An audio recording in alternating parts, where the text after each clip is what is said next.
Over the years, many iconic video game franchises have tried and failed miserably to enter the third dimension.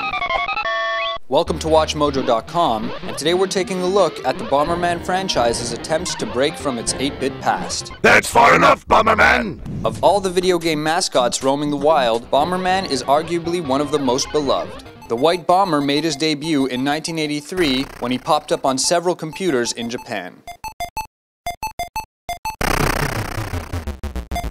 Since then, the simple franchise bred sequels like rabbits. Developer Hudson eventually came under pressure to cross the void into the third dimension. But they faced an uphill challenge in converting the video game equivalent of chess while simultaneously satisfying its ever-maturing fanbase. This led us to perhaps the most half-hearted, weird, and just terrible attempt to modernize a video game series in recent memory. That's right, we're talking about 2006's Bomberman Act Zero for the Xbox 360. Not only did the game take the series into HD territory, but it somehow managed to abandon the charm and character design of its namesake. At first glance, fans instantly felt betrayed by its cyberpunk aesthetic, lack of frantic Twitch gameplay, and old-school-inspired layout with annoying rotating camera. Ironically, Act Zero was unfairly shafted for following the original game's backstory. Unless you read the manual that came with your old cartridge version of the game back in the day, you probably didn't know that Bomberman was originally conceived as a robot.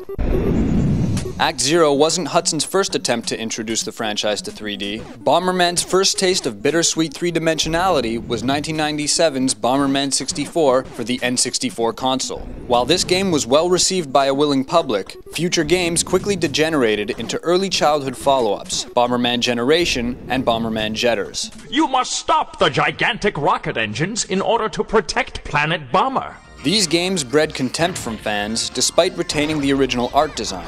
One can't help but wonder why they increasingly sought to limit the focus on strategic multiplayer.